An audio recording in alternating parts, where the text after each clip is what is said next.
Tuners and strings are here. Let's keep working on this Banjitar restoration. Stay tuned.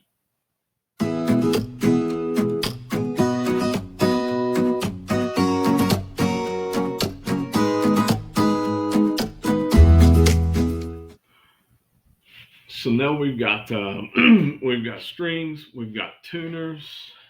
Now we're starting to get close to where we want to be. So with this, now what we want to do, this this stain touch up has been on eh, probably probably 2.5 hours now. So what I'm gonna do now is I'm gonna just kind of wipe it down, right? Um, Really, what I'm looking to do is just kind of get the get the excess off, so that way it's not so that way it doesn't feel oily when I touch it, right? Um,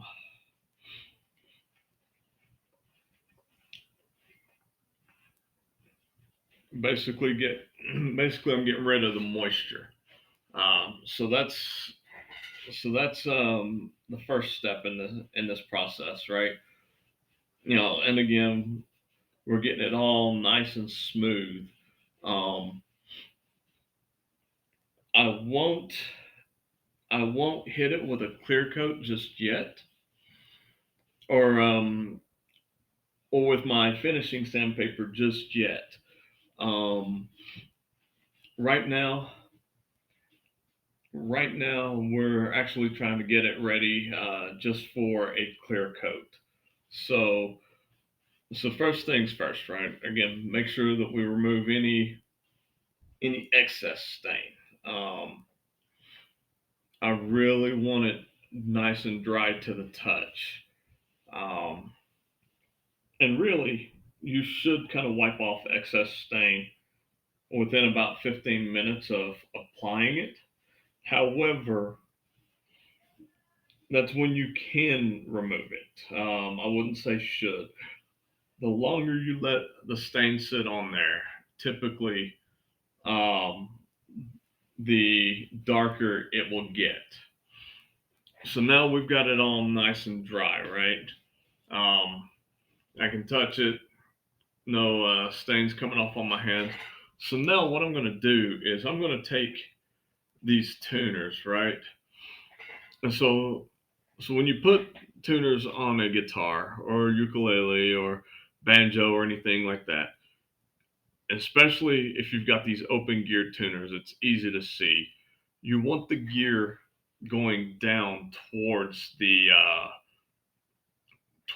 tail of the instrument. Even with a closed gear tuner, you can see because you'll have kind of a drum shape um, or piece of the tuner, and um, that's really kind of where the gear sits. So now with this, what I'm going to do is I'm going to take and really I'm going to kind of line it up with the original tuner holes. And again, I can tell that just by where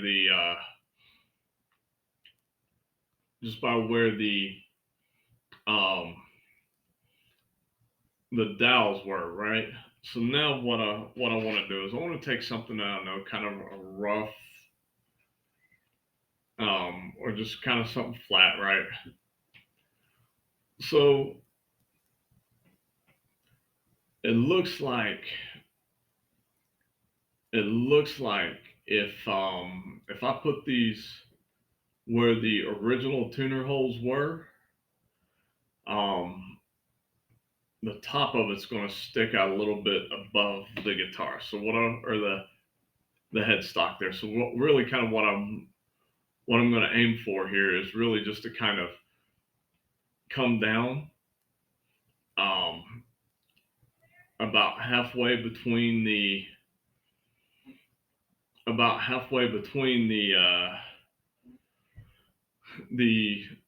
or first and second hole, and then the second third hole, which will then drop it um, which will then drop it far enough below the third hole.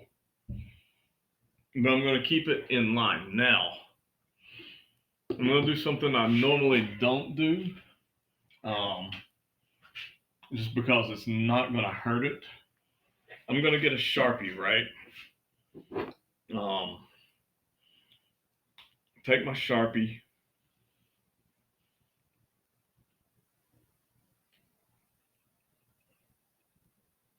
I'm going to put just kind of a little dot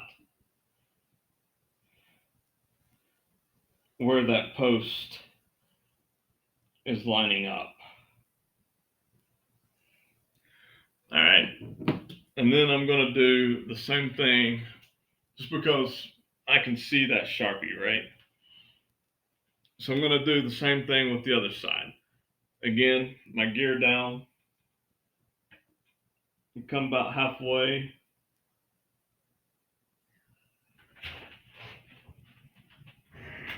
Hey, boo.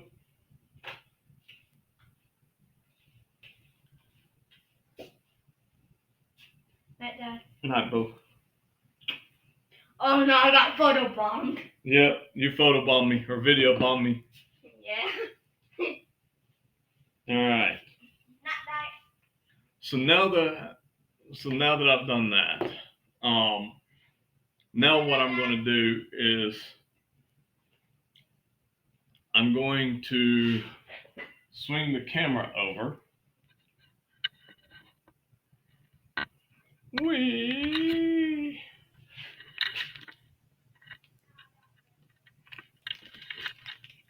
The chair.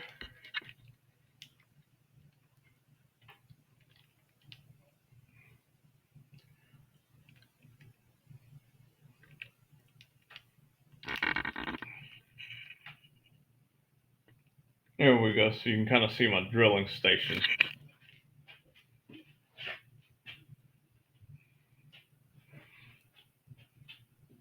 All right. Now I have no idea what I'm looking like on this video at the moment. I may look completely ridiculous, and if so, well, hey, wouldn't be the first time, right? So what I want to do now is um, set him here where he won't fall. So I'm going to use a 1/4 inch bit. Um, and how I know I'm going to use a 1/4 inch bit, I'll show you in just a minute. So I get that in there.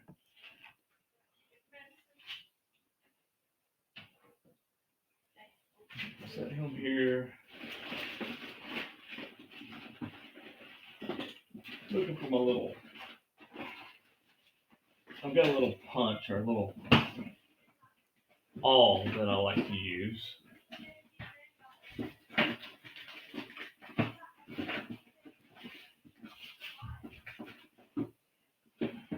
I just can't remember what drawer I put it in.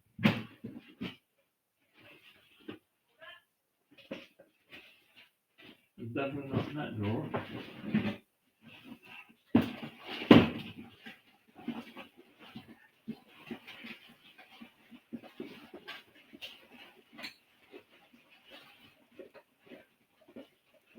It's certainly not in that drawer.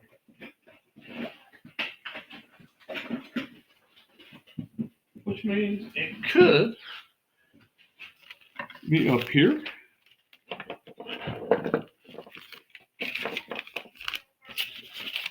Because a lot of times I do keep it up here.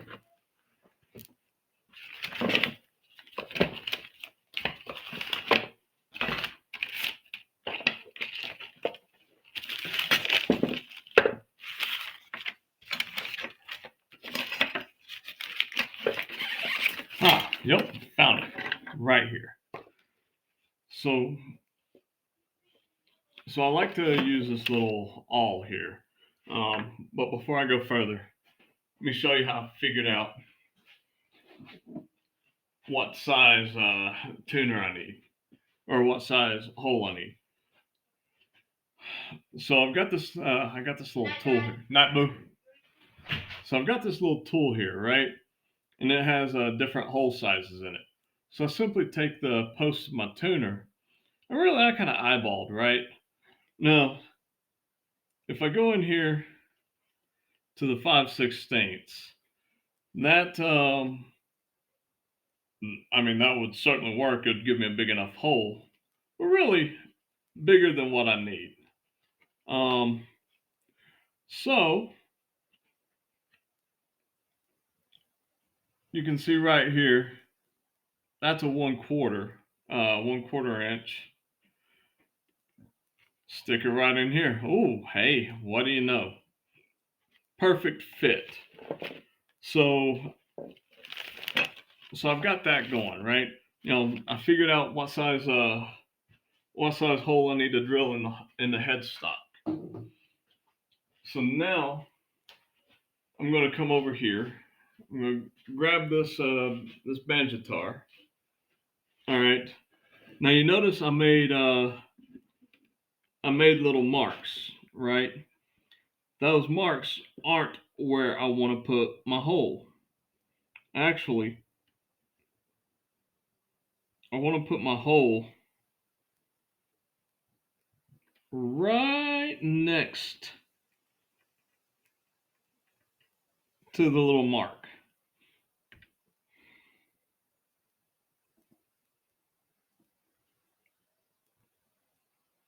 All right.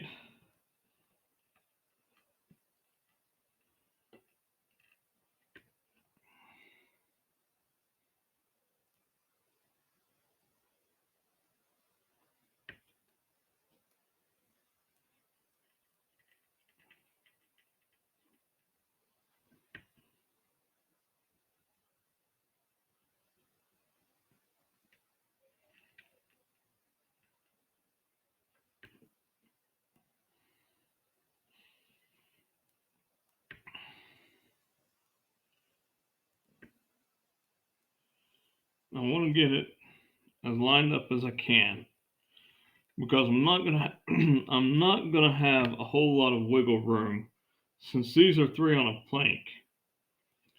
It does matter that you get these holes pretty spot on. If they were individual tuners, that'd be a different situation. So now, by the way, you notice I came from the inside of the headstock on the treble side there, but I came from the outside of the headstock on the bass side. That's just because of the way I put my marker.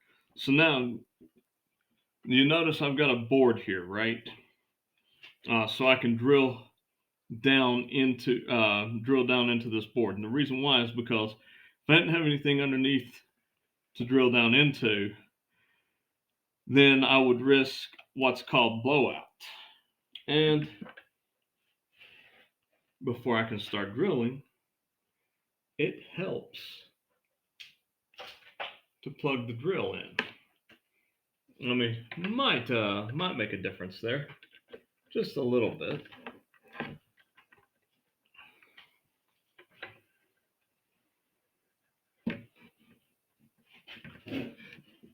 You want to get this you want to get it laid down as flat against your drilling surface as you can get it.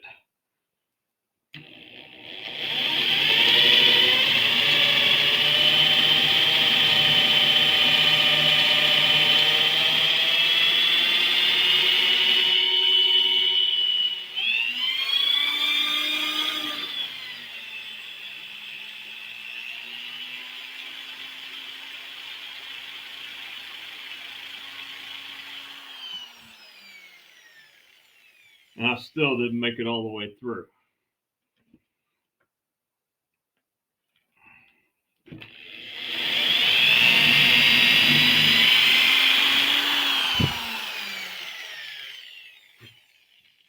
That got it. So now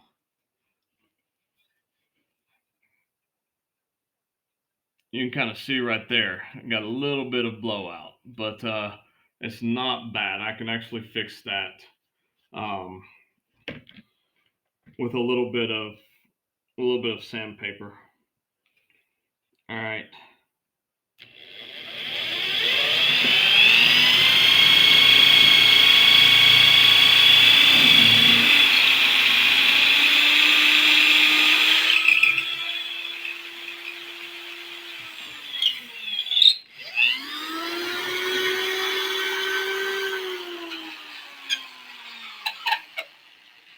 Now here,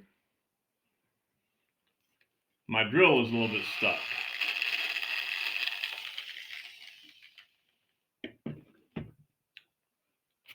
While I'm at it, I'll just go ahead and take this rasp here.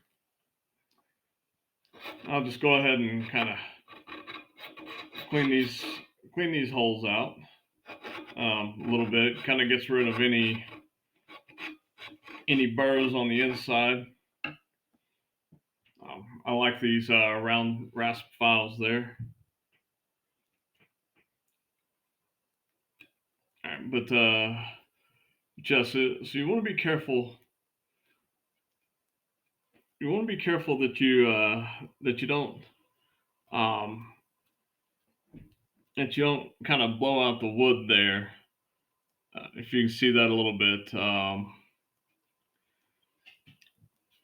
Fortunately, that stain is down deep enough in that wood that it's not going to be a terrible problem.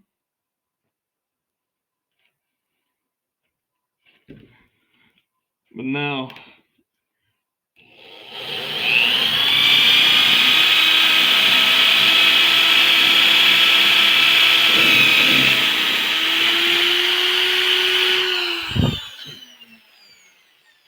we repeat with the other four holes.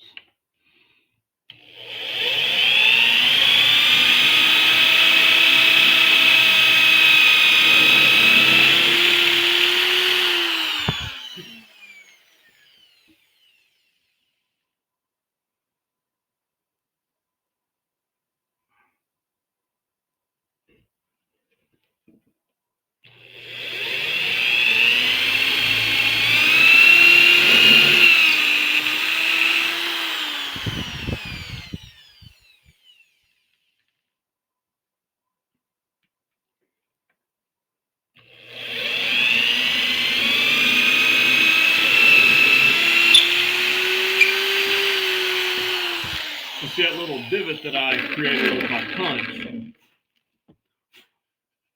gives me because if you look at that bit,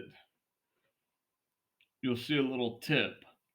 Um, so that divot gives that bit or that tip something to go ahead and just kind of grab onto, right? Um, and allows it to um, and allows that bit to sit home so it doesn't wobble. And again, you know, take the rasp, just give out holes a little bit. Um, just kind of ream that hole a little bit.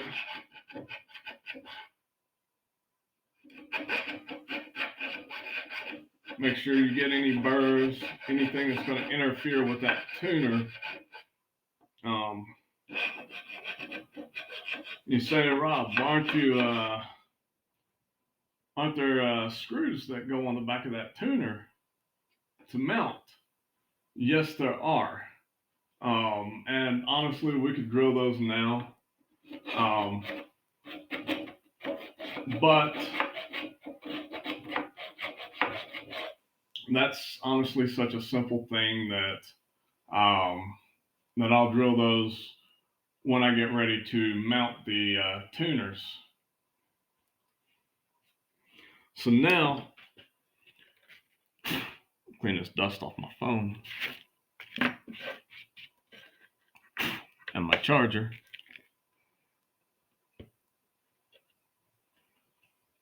So now I'm going to come over here.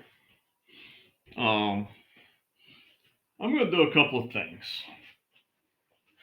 First thing I'm going to do is get my camera back.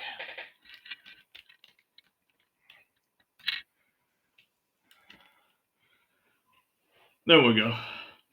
So go ahead and take my towel. Go ahead and wipe everything off. Kind of see how bad the damage is. Not too bad. Um, I could uh, I could touch that up a little bit of stain if I really wanted to, but I'm not super worried about it.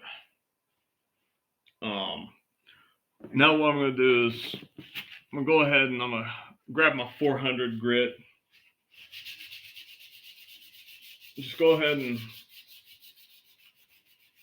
smooth everything out, right? Um, Again, I'm using 400 because I ain't trying to remove any material. I'm just other than other than little shavings that might have blown out around the edge of the hole.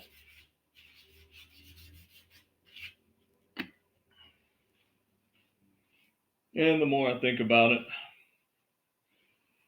the more I think I will. Um, More I think I will dab just a little bit of stain in there. Um,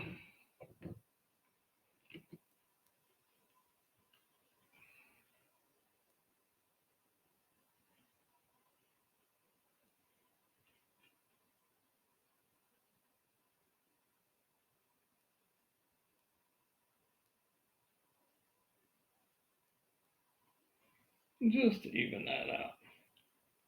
Looks like on the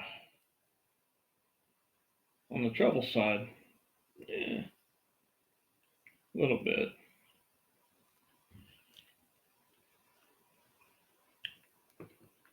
Let him sit for a minute. Um, just to kind of let him soak in there. So yeah, we'll go ahead and again kind of give it a nice little wipe down. While I'm at it, go ahead and wipe some of the dust off the rim of the pot. I mean, if I really wanted to, I could take this thing apart and really shine this thing up. But like I said, getting that neck off of there, I just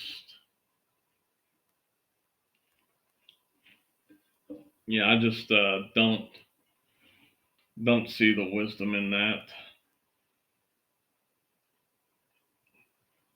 Now that now that I'm here, now that I'm thinking about it, I didn't even think about this last night. Um, I could have given that the tip of that tailpiece a little love. Probably should have. Um, so let's see what I can do with it. Give her a little 400 grit love here. She is kind of rough.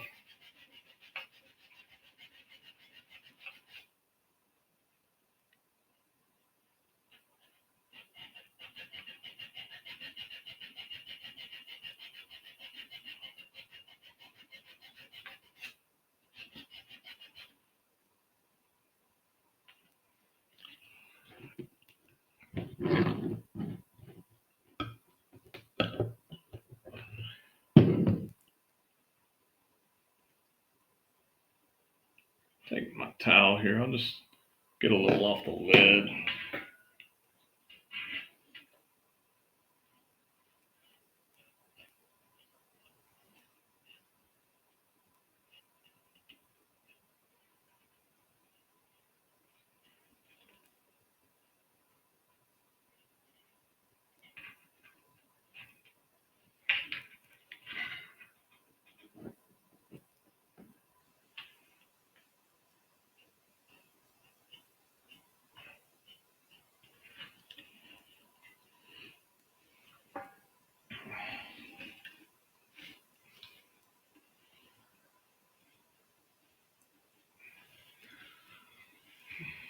Now again, too, when you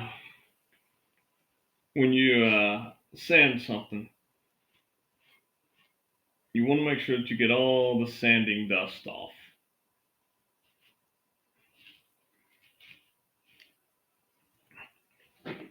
before you go putting any kind of finish or whatnot. So now, um, I'm gonna go ahead and I want to check my fit on these tuners, because if I'm going to have problems, it's better to discover those problems now than after I've got my clear coat on.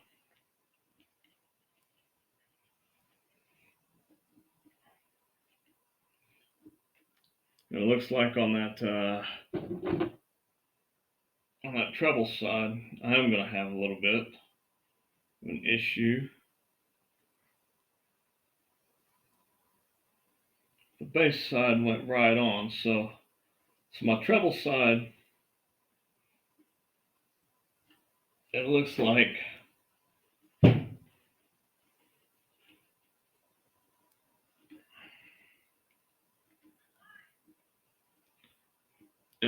I might have been just a smidge off in my lining. But see, that's also where this rasp comes in, because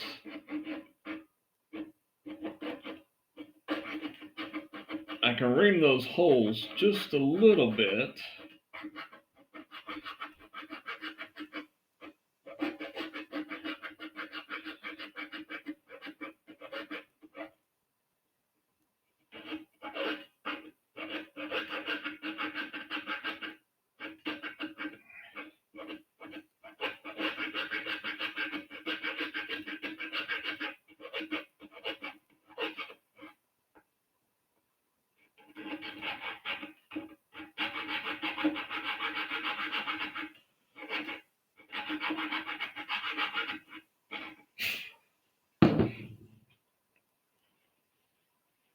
Knock this thing off. Now let's see if that improved the situation any.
All right, that center one looks like I might have to.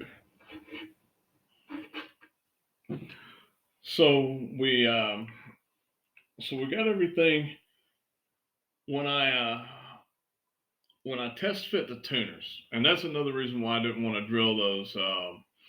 Why I didn't want to drill the little holes here was because when test fitting the tuners, um, I wanted to make sure that everything fit right, and of course, it didn't quite fit right. So or at least not on the treble side. So I had to kind of give it a little bit of love with this little round rasp here.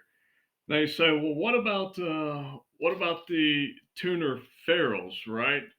Well, in all honesty, this thing doesn't come with ferrules like a lot of these tuners do. It has these little washers here, um, which I mean you can put on there, but then there's not going to be any of that string post coming through, and you're going to want some string post coming through. Um, you're really gonna want a little bit of this. I mean that post barely sticks up above. Um, where if I take the old post, which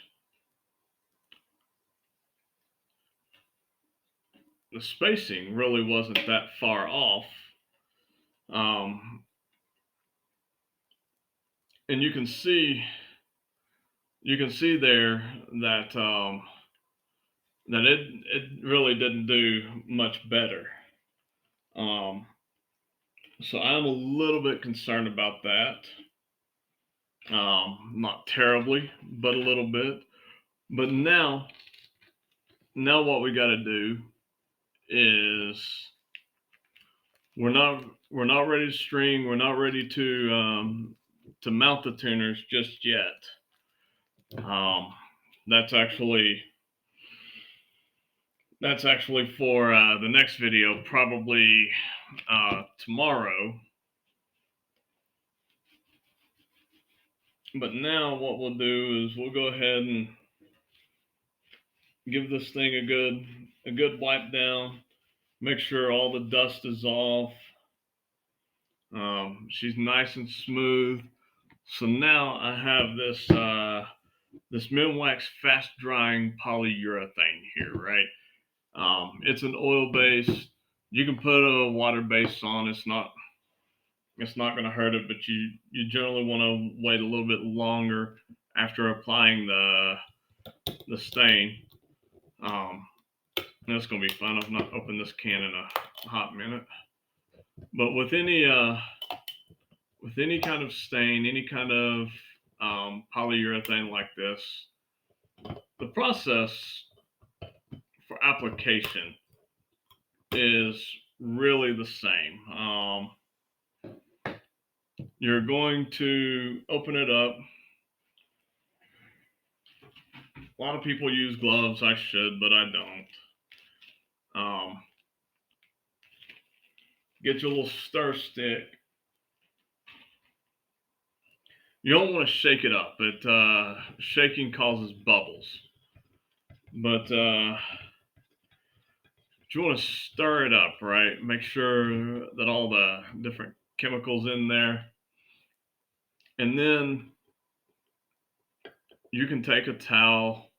You can take one of these foam brushes, um, which I like to do, and just brush it on. Um, just a thin layer. You don't have to put it on thick. Matter of fact, it's actually a deal where less is more. Um, just make sure that you go over all of your surfaces. Um, I'm starting up here at the headstock. You can start down at the tail. It really isn't going to matter. Um, but just put it on as even as you can.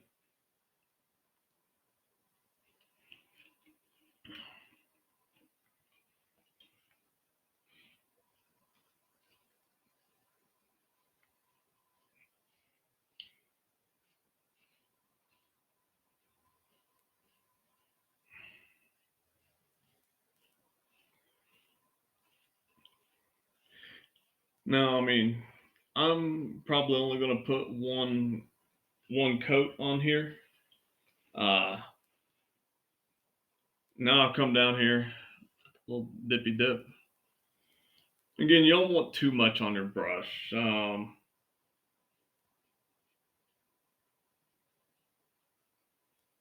Just enough to where the brush is somewhat saturated, but too much and it'll run on you.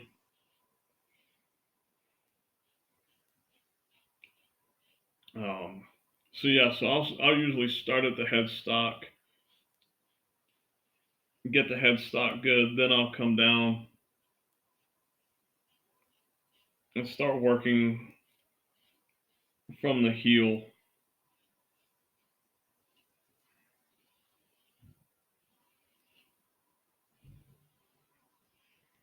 And you generally, the rule of thumb is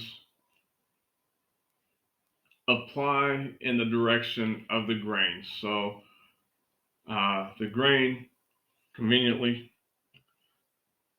is running up and down the neck. So that's the direction that I'll go.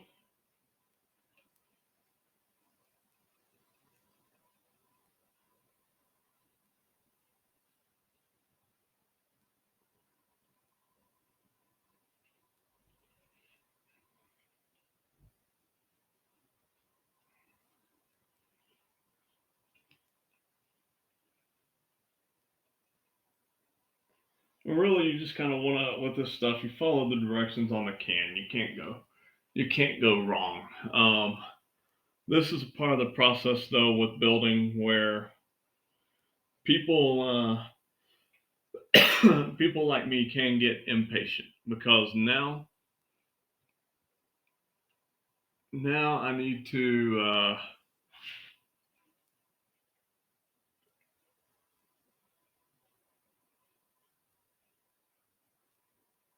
find a place to set this where it's not going to get all over everything.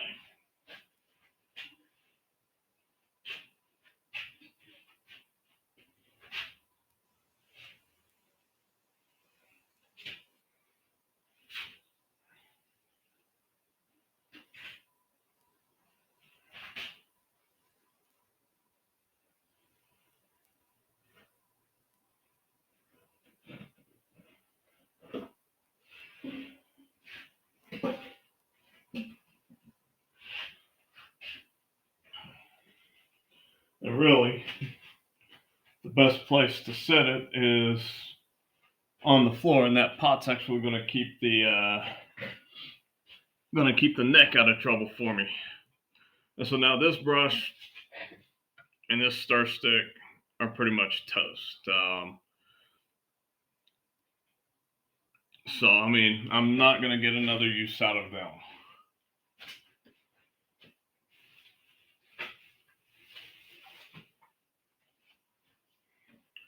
So really, now it's now it's all up to Mother Nature to do her thing. Um, we'll let that dry. I'll let it dry overnight. Um, I mean, the can says that you can come back and I don't know. I'll look at the can here in a minute. Um, probably a couple hours. I mean, it is fast drying, so um, yeah, I can probably come back realistically in a couple hours. I mean, it's 7:42 now. I'd come back probably 9:30. Um, and realistically, um, give it a good polishing sand with the 600 and the 1500.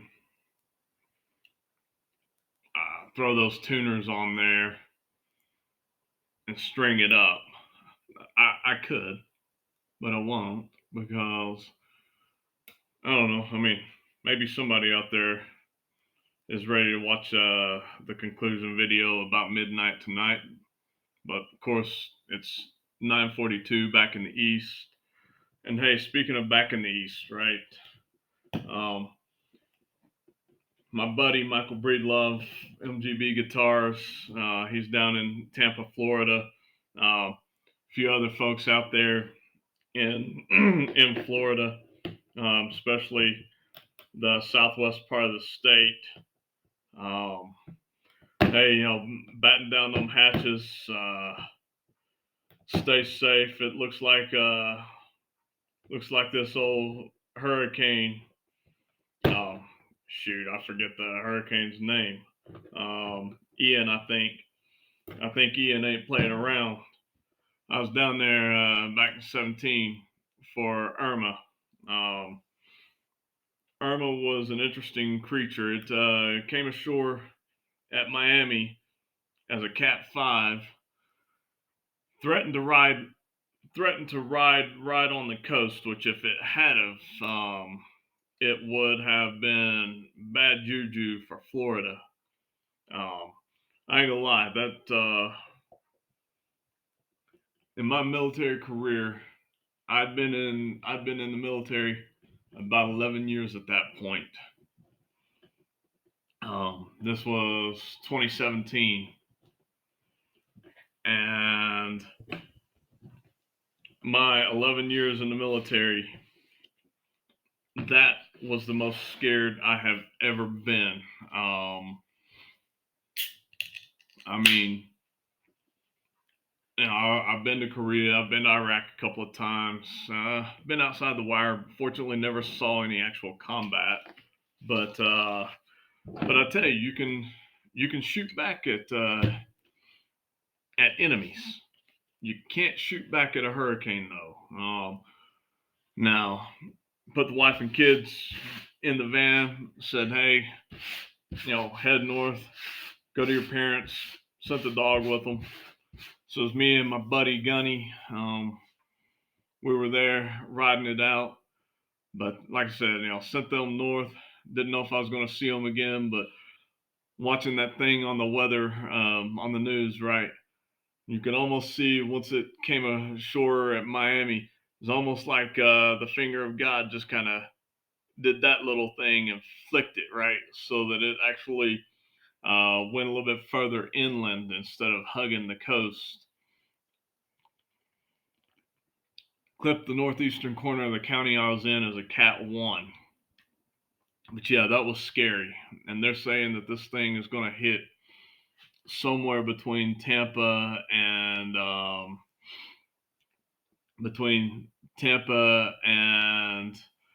Fort Myers as possibly a Cat 3. And it's supposed to strengthen overnight and it's supposed to slow down.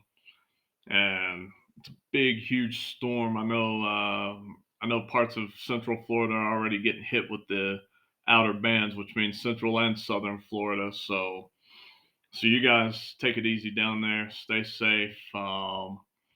We'll be hopefully seeing you guys on the other side of this. Reach out, let me know. Mike and some of you guys down there who I know personally, reach out, let me know if you need anything. I'll see what I can do for you. But for everybody else, like I said, we'll finish up this Banjitar tomorrow. Um, can't wait to actually hear how it's going to sound once it's got fresh strings on it.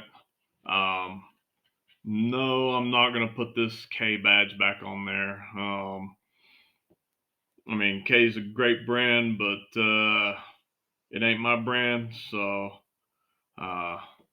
so we're just gonna keep that CQR on there like it is. And by the way, I make no claims to having made that neck. Whoever I don't even know. Well, as a matter of fact, I won it from an auction for a Goodwill out in San Francisco. So Goodwill didn't make the neck. I don't know who gave it to them, but anyway, hope you guys enjoy this. Don't forget to ring the bell, don't or give me a like, drop a comment, and we'll see you guys on the flip side.